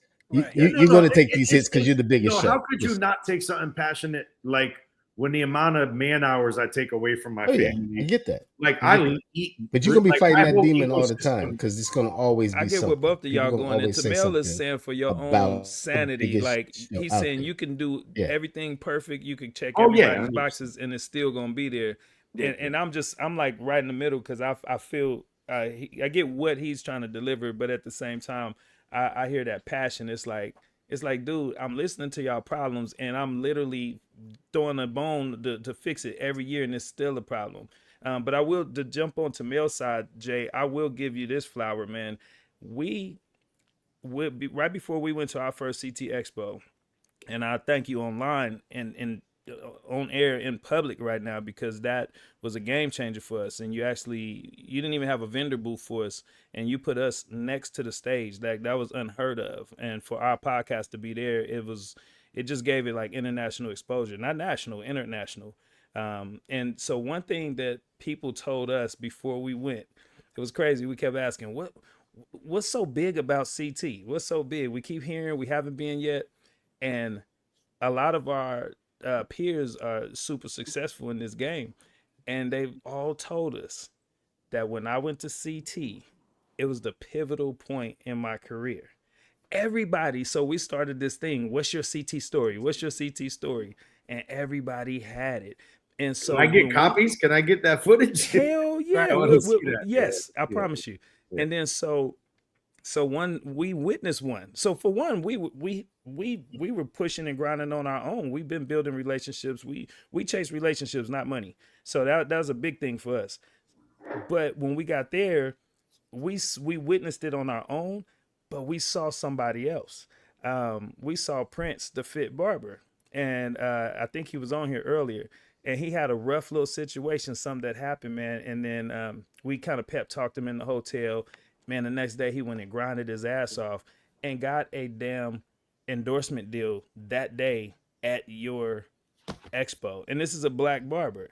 You know what I'm saying? So I just wanted to give you one of many flowers, man, because like Tamel said, you're going to keep hearing this stuff. It's going to piss you off. But if you put it on the scale, man, you got so many wins, you know, over those people that are whining and making excuses about what didn't work there for them. Let's let Miss V have her say. Right. Guys, I'm sorry. One thing that I'll say is that two things that happened for me is that CT changed my life in the barber industry, because I was just really kind of getting started with this mobile barber supply, kind of like throwing shit up against the wall and seeing if it sticks. And there was a barber who told me about CT Expo. I was like, what is CT? Because that was the first time that I acted. I'm in the barber industry, right? I'm a barber supplier, but the first time that I saw a babyless trimmer was from another barber who had attended CT, here in Dallas. So I said, I have to go to this event. And when I went, it changed my life in this way, because even at that level, I didn't know how big this industry is, and could be. I was so blown away and so impressed. I was impressed with the Barber Grammys. Yes. Guess what I did? I copied, because you know how they say you can be a copycat as long as you copy in the right cat. Yeah. That's you, yeah. And that's where I thought about it, and I'm gonna say this. That's where Barber Choice Awards came from. Also, I experienced that. And what it is that barbers love to be acknowledged, because this is their opportunity. You know what I mean? Whatever their background is, whatever they've been through, and whatever their story is, this has given them a platform to be acknowledged, So I love that part of it. But one of the other things that I got from CT is meeting Jackie.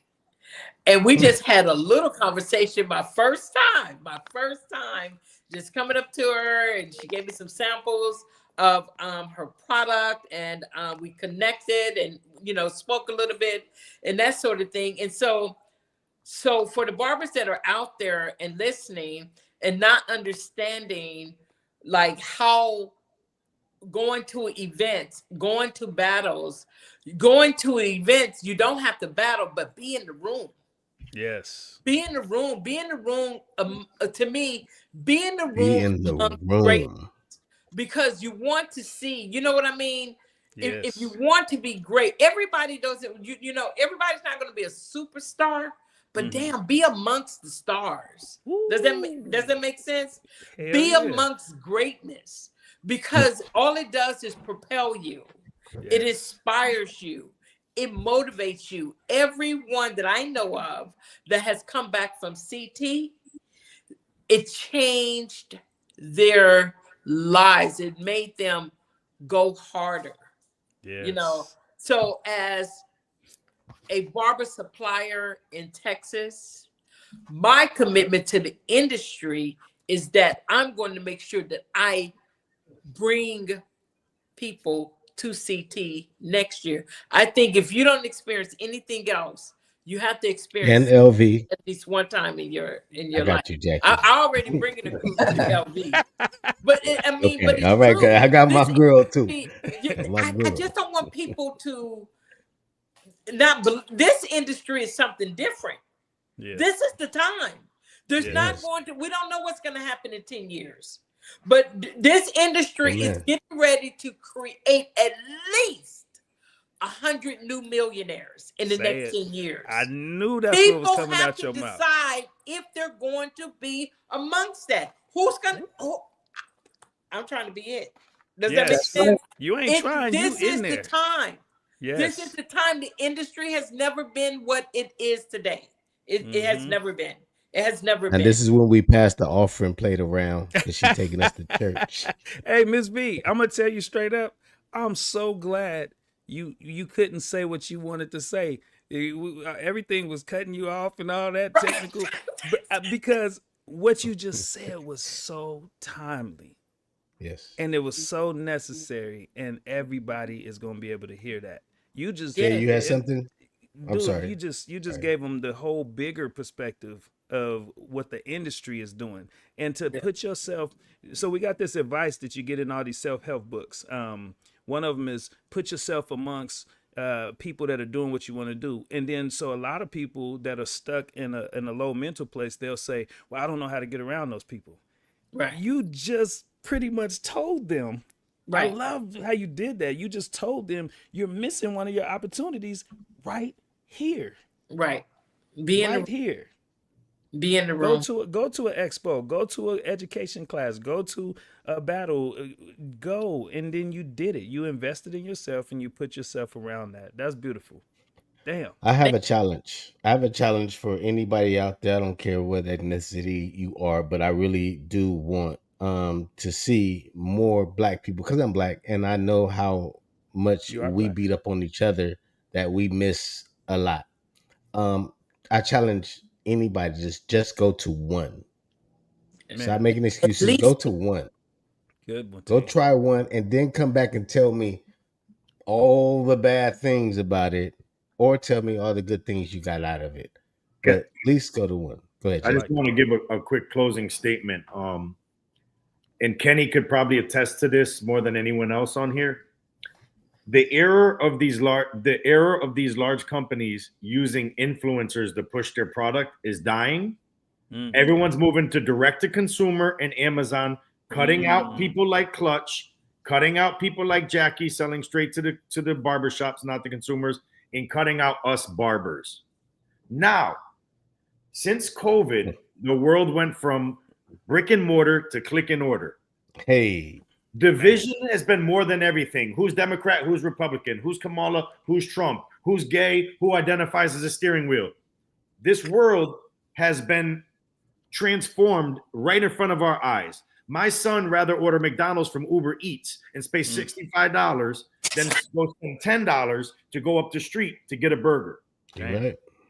Now we're saying, hey, don't come to shows because we're not represented, because how are you going to know if you haven't even been to the show? Number one. Number two, we're telling people that shows ain't cool, competing ain't cool, it's rigged. Guess what's happening? Our culture is becoming this online platform of insubordinate people that don't have communication skills. Every student I get enrolling in my school can't even sign their signature. They could barely speak to another customer. So they're dropping out about a year into the industry because they're scared to talk to people because all they do is know how to text and play on Fortnite and buy skins. So what I'm trying to get at is our culture, the barbering culture, I don't know what race we're going to put it on it, but the barbering culture as a whole is, if shows die, say goodbye to our subculture. Damn. We're just going to be online dudes every now and then doing this. And I don't like this. I want to shake Lonnie's hand. I want to have a taco with you like we did outside in NorCal. Me and Kenny been to dinners and lunches. Me and Jackie eat everywhere. The camaraderie. Oh, so I can't do nothing with you. Tamel can't do nothing with You Jay. done messed You's up, a Jay. I hater. knew it. You I knew it. is a You hater. didn't say his name. You better be careful. It's all right, Jay. Mel, it's all good. No, you It's all understand what good, I'm saying, folks. It's you, more along the lines of like, Idiot. if we don't like the unity, the friends I've met in this industry, like the weddings, the baby showers, man, when a barber shop gets broken into, the clippers I've sent there, the things that I've done in this industry because I met these people in person, underneath so many different roofs, even Bronner Brothers, the Round Table, the things we've done, it's the best memories of my life. So like, if you're telling this younger generation to stay home, trust me, they're gonna. They want to stay home. 100%. So like, rather stay we are pulling teeth to get people to come to these shows. So like, and then like, and like, okay, cool. Guess what? I'm gonna survive. Whether this show goes on or not, I'm gonna buy another building. I'm gonna open another suite. I'm gonna do whatever I have to do. I'm always gonna be a hustler, you know. But to see something this beautiful, with everyone in the comments, with every single person in this room said that show changed their life. If we're gonna just let it go to the sidelines because of a few opinions of people that don't even go anyway, then that's whack. You know, I'm not gonna let you sway me when I know I'm changing lives. And that's what I wanted you to realize. That's important, because one of the things that we have right now are those voices, those negative voices, those influencers that are going around saying don't go to shows, and most of them don't go to shows, never been to a show, and the only way they will come to a show is if you pay them. You know what I mean? But they're not talking that part of it. I know a few that did some videos telling people not to come to shows, and I don't see how you grow. I just don't see. I don't know. You know, if you just want to be the Walmart of the barbering industry, then don't go. But if you're trying to be the Neiman of the industry, then you need to be a part of it. You have to be in the room with greatness.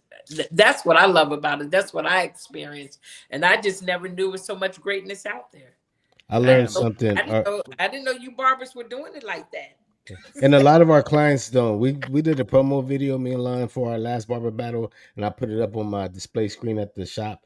And my clients, they seen it and they're like, I want to go to that. I don't know what is that. And they're like, oh, y'all battle, y'all do. They're so intrigued about, like, it's a subculture that's going on around them that they have no idea that's going on.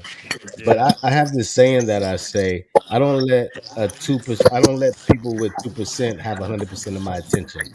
So I do my best to not let people sway me and influence me about their thoughts and their opinions, because we've been told about certain people, don't mess with that cat does this, don't mess with that cat, he does that. And we mess with them, we don't see none of that. So we're not built to let people sway us on the way we move and the way we feel. But I'm gonna tell everybody, go to shows. I don't care what show it is. I really don't care who putting it on. Go to shows, because we, as an older black man that has a barber shop that is full of young barbers that are teaching me stuff in my shop, I'm going and bringing stuff back to them they don't even know about, because they ain't even going to the shows. But I learned so much going to the shows and connect with so many different people. That helps me to grow. So thank you guys. Rick the Barber. Rick the Barber's been adamant. Rick probably the most passionate barber I know. I don't care. Come on. Rick is our barber brother, man. And we met Rick the first time at LV Expo. And you can't tell us that that Rick ain't our barber brother. We done been on phone calls 2 a.m., talking about life. So just real quick, man, love what Jay closed out with, love what V closed out with. Tamil, love what you just closed out with. Thank you, Lon, for my credit, because nobody else on here love me and care for me like you do. Y'all better be careful with my partner, man. He's emotional on his birthday. Yes, what sign does that make you? I'm emotional all the time, Jay. What sign are you? I'm a Virgo, the best sign. Oh, yeah, Virgos. You're like Nas. Nas a Virgo. If we at an event and somebody hug me, Tamil is standing behind him. When they let me go, he's standing there like, like I'm next, right? better be Ken, next. I'm gonna be a Kenny, problem. man, this is we dropping some really impactful stuff. I think this ending part has actually been the most impactful. The first part was identifying things, mentioning what we could all relate to, and I think it was really dope that we all did this because I know there was skepticism. People wonder, should we be talking about this out loud? Is this going to cause this? Is it going to cause that? But I want y'all to know we'll never bring anybody, you guys on our platform, to hang you, crucify you. We just thought we knew in our hearts that you guys would bring value and we could possibly impact some people and maybe change their perspective. So, Kenny, man, what would you close out with? Again, like Tamel said, we Yep. can't fix everything in one conversation, but No, so what could I you actually leave with that people can take as a gem? I have two things I want to two declarative statements I want to share, but I want to offer context first. I'm not a licensed therapist, but at some point, I think it would be beneficial for all barbers to at least go to therapy or Mm. Oh, themselves, ooh, all, not just black real barbers, but talk, all barbers to go to therapy so that we can real actually talk. deal with our issues. But I did take a coaching psychology class to help me be a better listener. So Hmm. I I like to focus on facts over feelings, but I don't like to dismiss how people feel. Mm. So Hey, even though I know the facts that disagree with their perspective of how they feel, I don't want to dismiss it, but I want to give people an opportunity to be heard so I can understand where you're coming from. But then you're empowering me more to how to better change your perspective with better information. So Mm. I do believe someone is saying don't go to shows is because of them being rejected in a way. And when that person feels rejected in a way, then it's like being an elephant in a china closet. I don't want nobody to go. But Mm. if that person was embraced and made to feel loved and felt loved there, not rejected, then a different statement would end up being said. That's just my perspective on things. Don't dismiss how people feel. Take time to understand and listen to where they're coming from, but that won't let us sway from the facts. The 2% is how you feel. The 98% is the facts. We stand on the facts, and it helps us empower how we can communicate with people so that we can make space for everybody at the table, because everybody belongs at the table. Mm-hmm. Even the people that rub us the wrong way, your different perspective is needed in order Man. for us to all have a holistic approach to this barbering, because barbering has many different shades, many different angles, and look at it. I mean, we got many different hair textures and densities and all that. And we consider some of the best barbers the ones that learn how to do it all. But the reality is, I can't learn if you're not at the table to teach me. Mm. That was Good powerful. stuff, man. Good stuff. Um, It's real strong. I hereby declare by the state of California, Kenny Duncan is now a certified therapist. Is Duncan, Idiot. You got to see him backstage at that competition. Kenny, I appreciate your knowledge and Me too. your wealth of information. I'm glad that we were able to tie you into this conversation. You're easy to listen to. You feel really authentic, really true to what you're saying, and I can appreciate that. So thank you, thank you, thank Yeah, you. Yes, he appreciate it. speaks Thanks for for both of having me. us on that one. Jackie, you have any last words before we Uh, go? my last words would just be like, you never know if you don't show up, you don't know what you'll get. Like Miss V said, her and I made a connection there. And now look at it. My products is in clutch right now by making that connection. Mm. And you don't know the value you're gonna get, what doors gonna open and what opportunities that you can really get by going to the shows. And it's more than just a cut, it's more than a competition.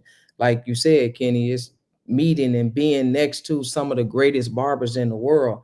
Use them to get the information that you may be trying to find out how to open this door. Mm-hmm. How would you get it though if you're not there? So I would just say, just show up, just go with an open mind and just know that these shows really do bring value. That's all I Yeah, got to say. we learned to go with a mission, with the open mind, definitely, but go with a mission, go with intent. Yeah, to right. accomplish something Yes, while and you're go to there. network. Don't just show up. Yeah. If it's somebody that you've been following, or even if you haven't followed them, Yeah. if it's somebody you see doing something, go up to them, talk to them. They at the shows. I'm sure they'll pour into you. They Big will. time, I've big seen time. it a And what thousand times. Tamel was saying too, Jackie, to give you a little more, we literally, I got these little cards right here. We literally have a meeting before we go to an event, and we write down our goals and our mission at that event. And we will literally check that list. If we get to the end, we was in NorCal, we got to the end, we was like, oh shit, we got 4 things we did. And then we was like, we can't leave yet. And you go back and boom. But then, opportunities come from it. T, I'm gonna let you close, but I want to say something to everybody. Excuse me. First of all, just on behalf of the United Barbers Club, Horticulture Podcast, we appreciate y'all doing this. This is a one-off. We go live every Tuesday um, at 7 p.m. And we commit to that. And it doesn't matter if it's one person in there or if it's 50 or 100. We've seen every kind of number, but we committed to that, and it's changed our lives. First the Clippers alone changed our lives. It opened us up to the events, and then the events have opened us up to relationships like this, and then that opened the podcast. And so we just want to thank y'all first and foremost, and let you know that this is something we don't take for granted.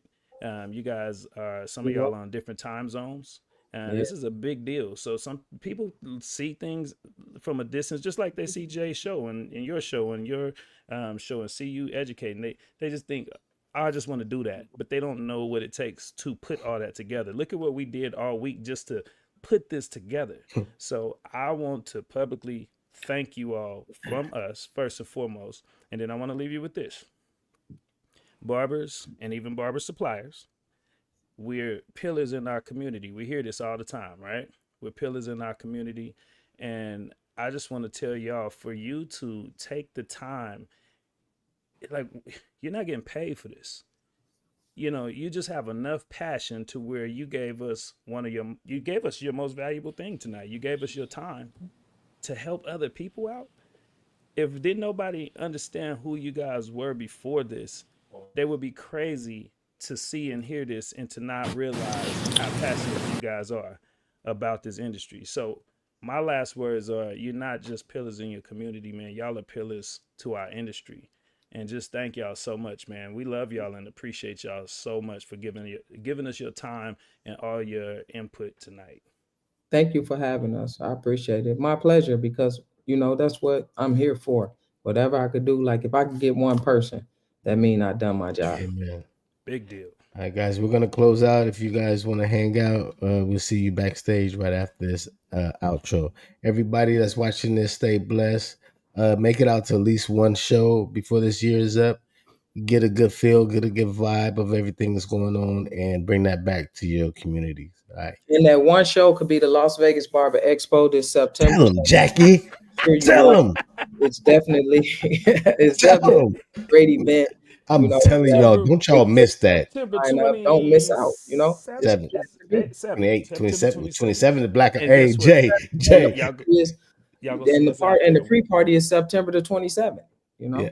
Jay, last pre-party we was at LV, it was an all white party, right? And that dude up here in line came in all black. Jay was like, "You didn't get the memo." Jay said, "You didn't get the memo." They always got some funny shit to say when we see each other. Jay said, "Somebody didn't get the memo." This year it's all black party. Watch them coming all white. I know, Jay. Jay, dude. We got a theme going. After the Diddy party, I said we're not doing no more white parties. No, we went all black. Respect. We're doing black Much love party. to everybody, y'all. Let's keep pushing this, y'all. We're gonna make this change together, y'all. Y'all can hang out. I'm gonna challenge all of us to go tell more barbers what we told tonight in person. We're gonna make this happen, y'all. We ain't gonna let this die. And we got to get them out for LV. That's what we just said. Yes. Las Vegas Barber Expo. Hey, we know you don't be running your IG page. You got technical difficulties. There she goes. She breaks out again. All right, y'all. Good night, everybody. Oh, thank you to everybody. I gotta get on a quick Instagram live and then I'm going to bed. All right, thank bro. you for everybody. All right. Thank you.